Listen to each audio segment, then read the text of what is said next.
Hello দর্শক, আসসালামু আলাইকুম। আশা করি সকলেই ভালো আছেন। তো দর্শক, দেখতে পারছেন এই যে আমাদের যে স্ক্রিনে যে গাছটি দেখতে পারছেন, তো বন্ধুরা এই গাছটি কিন্তু সকলেই আমরা চিনে থাকি। কারণ যারা গ্রাম অঞ্চলে বাস করে তারা হয়তো বেশিরভাগই এই গাছটি চিনে থাকবে, কারণ এই গাছটির নাম হচ্ছে ভাট গাছ বা ভাইটাল গাছ। তো বন্ধুরা এই ভাট গাছ দিয়ে কিন্তু আপনারা অনেক ধরনের রোগের চিকিৎসা করাতে পারবেন।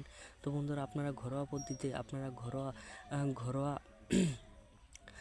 পদ্ধতিতে কিন্তু আপনারা এই ধরনের ওষুধপাতি তৈরি করতে পারবেন। তো বন্ধুরা, আপনারা হয়তো সকালে কৃমির ওষুধ খেয়ে থাকেন, কিন্তু যদি আপনাদের কৃমির ওষুধ খাওয়ার পরেও যদি আপনাদের পেটের কৃমি যদি দূর না হয়, বা আপনাদের যদি পেটে মোচড়ামুচড়ি বা কামড়াকামড়ি বন্ধ না হয়, তো বন্ধুরা আপনারা এখন কি করবেন? হয়তো ডাক্তারের কাছে যাবেন।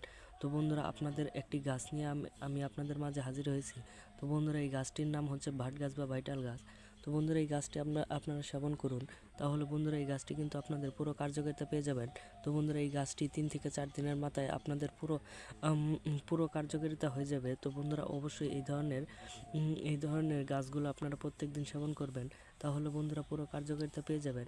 তো বন্ধুরা, এই গাছটির নাম ভাট গাছ বা ভাইটাল গাছ, এবং রাস্তার আশেপাশে কিংবা আপনাদের পতিত ক্ষেতের আশেপাশে এই গাছটি আপনারা পেয়ে যাবেন।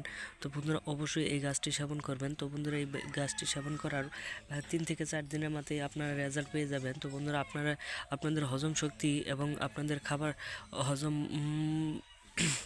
শক্তি বেড়ে যাবে। তো বন্ধুরা, আমাদের ভিডিওটি ভালো লেগে থাকলে অবশ্যই চ্যানেলটি সাবস্ক্রাইব করে দেবেন। ধন্যবাদ সকলকে, সকলে ভালো থাকবেন। আসসালামু আলাইকুম।